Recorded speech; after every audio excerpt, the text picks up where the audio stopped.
کی کوئی فیس نہیں ہے. تو یہ کتنا بجٹ ہوگا سالانہ دارالعلوم کا؟ بہت بڑا بجٹ ہے ماشاءاللہ. پہلے میں آپ سے عرض کر دوں، درس نظامی کے جو طلبہ ہمارے ہاں رہتے ہیں ان کی تعلیم مفت ہے، کتابیں مفت ہیں، اسٹیشنری مفت ہے، ناشتہ مفت ہے، کھانا مفت ہے، کھیل کا سامان مفت ہے، جیب خرچ بھی مفت ہے. ٹھیک، سب کچھ مفت ہے. رہائش بھی مفت ہے، بجلی پانی سب مفت ہے. وہاں جو لوگ امریکہ سے آتے ہیں وہ یہ کہتے ہیں کہ ہمارے ہاں کے میڈیکل کالجوں کے جو ہاسٹل ہیں وہ بھی اس سے زیادہ کے معیار کے نہیں ہیں. البتہ بہت ساری دنیا کے مختلف ممالک کے طلبہ بھی ہمارے ہاں آتے ہیں تو وہ اپنا خرچہ کر کے خود رہتے ہیں. ان کے لیے کچھ خاص طور سے کمرے کی سہولتیں فراہم کی گئی ہیں. ان کے کمروں کے اندر ایک کمرے میں صرف 3 آدمی رکھے جاتے ہیں. ٹھیک.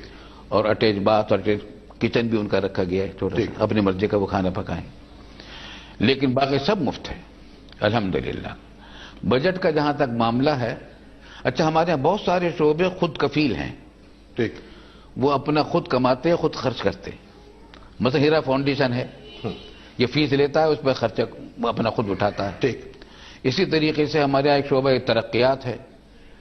ہماری دارالعلوم کی جو جائیدادیں ہیں ان کو کرایہ پر چلانا، ان سے کرایہ داروں کے وصول کرنا، یہ بھی ان کی ذمہ داری. جو لوگوں نے وقف کر دی، وقف کر رکھی ہیں شہر کے اندر مختلف جگہوں پر.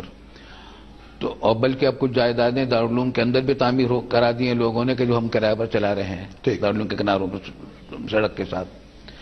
تو اس سے آمدنی جو ہوتی ہے یہ شعبہ بھی خود کفیل ہے. ٹھیک. اس طریقے سے ہماری کوشش یہ ہے کہ ہاں باغبانی کا شعبہ بھی خود کفیل ہے. نرسری ہمارے یہاں دارالعلوم میں قائم ہے تاکہ ہمارے یہاں بھی پودے لگتے رہیں. ٹھیک. تو وہ بکتی بھی ہیں پودے وہاں سے، یہ بھی خود کفیل ہے. ٹھیک. اس طریقے سے بہت سارے شعبے، تقریباً 22-23 شعبے خود کفیل ہیں ہمارے یہاں جو کام کر رہے ہیں. اپنا خرچہ وہ خود اٹھاتے ہیں. ٹھیک. آج کل جو ہم طلبہ کو رہائش وغیرہ تعلیمیں دیتے ہیں، ماہانہ خرچہ ہمارے یہاں بجٹ مہینے کا بنتا ہے، سال کا نہیں بنتا. ٹھیک. اور اسی بجٹ پر چیک نکالا جاتا ہے. ٹھیک. تو آپ کو شاید تعجب ہوگا 2.5 کروڑ روپے ماہانہ کا خرچ ہے. خرچ ہے صرف یہ درس نظامی کے طلبہ کے خرچوں کا. ٹھیک. اور تعمیرات بھی اس میں شامل ہیں جو طلبہ کے لیے تعمیرات ہو رہی ہیں. آمدنی کا حساب آپ نہیں لگاتے، وہ اللہ پر چھوڑ رکھا ہے. وہ اللہ پر چھوڑ رکھا ہے. یہی وجہ ہے کہ ہم بس اللہ تعالیٰ کو ہم بتا دیتے کہ یہ خرچہ ہے، پورا کرا دیجیے، وہ کرا دیتے ہیں. یعنی ہر مہینے پورا ہوتا چلا جاتا ہے. الحمدللہ ہو جاتا ہے. کبھی کبھی خرچہ کم ہوتا ہے. ٹھیک. تو یعنی پیسے نہیں ہوتے. ٹھیک. تو ہم اللہ تعالیٰ سے یہ کہہ دیتے کہ ہم شعبے کچھ کم کر دیں گے، ٹھیک، طلبہ کی تعداد کچھ کم کر دیں گے. مگر اللہ تعالیٰ کرنے نہیں دیتے، کم نہیں دیتے، کرنے دیتے. ایک مرتبہ پریشان تھا، رمضان میں آمدنی زیادہ ہوتی ہے، زکوٰۃ لوگ اس میں ہم زکوٰۃ کا روپے بہت لگاتے ہیں، طلبہ غریب طلبہ ہوتے ہیں. جی ہاں. تو میں نے سحری میں فون کیا اپنے شیخ حضرت ڈاکٹر عبداللہ صاحب عارفی رحمۃ اللہ علیہ کو کہ حضرت کچھ پریشانی ہے، اس مرتبہ چندہ بہت کم ہوا ہے. فرمایا پریشانی کی کیا بات ہے، کام کم کر دیجیے. ٹھیک. آپ کے اوپر کوئی ذمہ داری ہے کتنے طلبہ کو سب کو پڑھائیں، جتنے پیسے آ جائیں، مگر آپ معیار وقار وہی رکھیں، چندے کے لیے کسی کے پاس نہ جائیں. آپ کبھی کسی کے پاس کبھی نہیں جاتے، کبھی نہیں جاتے. ایک مرتبہ ایک عرب بڑے شیخ مختوم، ٹھیک، ان کے خاندان کے کوئی شخص آئے اور مجھ سے آ کر میں گھر پہ دارالعلوم پہ ملے. تعمیرات ہو رہی تھی، دارالقرآن بن رہا تھا. تو کہا کہ اگر آپ آ جائیں تو میں ذرا رقم دے دوں گا، اتنی کچھ مزید دے دوں گا، کچھ تو یہ میں لایا ہوں. سعودی عرب آ جائیں. سعودی آپ کو کہا متحدہ عرب امارات کے. متحدہ امارات. میں نے کہا ٹھیک ہے. میں تو مجھے جانا تھا اس دن حضرت ڈاکٹر صاحب کے یہاں اپنے مجلس میں رہا کرتا تھا. ٹھیک. میں نے کہا میں لے لوں گا ان سے. انہوں نے 1 لاکھ روپے سے دیے اس زمانے کے.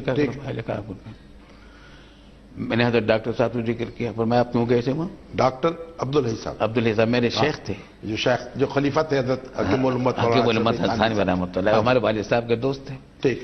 میں نے ذکر کیا، فرمایا تم پہلے موقع تھا جب حضرت نے لہجہ بدل کر مجھ سے بات کی. وہ مجھ سے ہمیشہ شفقت کی بات کرتے تھے، محبت سے. لہجہ بدل کر بات کی. آپ کیوں گئے وہاں چندہ لینے کے لیے؟ متحدہ عرب امارات. ہاں، ان کے گھر پر، ان کی کوٹھی پر. انہوں نے اپنی کوٹھی پر کہا تھا کہ آپ آج وہاں سے لے لیجیے. نہیں یعنی کراچی میں ان کی کراچی کوٹھی نہیں، پر؟ کراچی میں، اچھا، کراچی میں کراچی میں وہ صاحب آئے تھے دارالعلوم. جہاں کراچی میں وہ ٹھہرے ہوئے تھے وہاں چلے گئے. وہاں ٹھہرے ہوئے تھے تو انہوں نے اکرام بھی کیا بہت اور معذرت بھی کی کہ آپ کو یہاں آنا پڑا. خیر انہوں نے کچھ رقم مجھے دے دی، شاید 1-2 لاکھ روپے تھے. پھر شیخ کے اپنی مجلس میں پہنچ جا رہا تھا، وہاں حاضر ہوا ڈاکٹر عبداللہ صاحب ڈاکٹر عبداللہ صاحب کے ہاں. تو میں نے ان کو ذکر کیا تو آپ نے حضرت میرے شیخ نے پہلی مرتبہ لہجہ بدل کر مجھ سے بات کی اور فرمایا کہ آپ کیوں گئے تھے وہاں؟ ان کو دینا تو خدا کر دیتے ہیں، یا اگر ایسے ہی تھا تو کسی کو بھیج دیتے، آپ کو نہیں جانا چاہیے تھا وہاں. میں نے اس دن سے توبہ کر لی کہ کبھی نہیں یہ کام کروں گا انشاءاللہ. کسی سے کپاس چندہ مانگنے نہیں گئے؟ کبھی نہیں گئے. کسی ہمارے سے چندہ دارالعلوم کا نہیں کوئی مانگا؟ آدمی بھی نہیں جاتا. ہے جی، ہم دارالعلوم کے کسی آدمی کو بھی نہیں بھیجتے، دارالعلوم کے آدمی کسی کے پاس نہیں جاتا نہ اشتہار کرتے ہیں چندے کے لیے. اور نہ کوئی اشتہار دیتے ہیں، جی نہ کوئی اشتہار ہے، اشتہار نہ بھی نہیں اپیل دیتے. ہے. نہ اپیل ہے. اور یہ باہر سے بھی پیسے لوگ بھیجتے ہیں. ڈرنے لگے ہیں کیونکہ ان پر قدغنیں لگ رہی ہیں. لیکن زیادہ تر پاکستانی ہوتی ہے رقم. ٹھیک، باہر سے رقمیں بہت تھوڑی آتی ہیں. ٹھیک ہے. یعنی میرا خیال ہے کہ جو خرچہ ہوتا ہے اس کا شاید 2% بھی وہاں کا نہیں ہوتا ہوگا، ٹھیک، بلکہ 1% بھی مشکل سے ہوتا ہوگا، ٹھیک. بلکہ 1% سے بھی کم ہے. اور سب اخراجات جو ہیں سب لوگ یہیں کے خود لوگ آ کر دیتے ہیں خود ہی آ کر اور پورے ہوتے چلے جاتے ہیں. پورے ہو جاتے ہیں الحمدللہ. میرا تجربہ یہ ہے جب کبھی میں نے دارالعلوم کے طلبہ کی سہولتوں میں اضافہ کیا یا جب کبھی میں نے دارالعلوم کے اساتذہ کی تنخواہوں میں اضافہ کیا یا کوئی اور سہولت بڑھائی جس سے خرچہ بڑھا، جتنا اضافہ خرچ کی وجہ سے جتنا بوجھ بڑھا اس سے زیادہ اللہ نے عطا فرمایا. ٹھیک، یہ ہمیشہ کا میرا تجربہ ہے.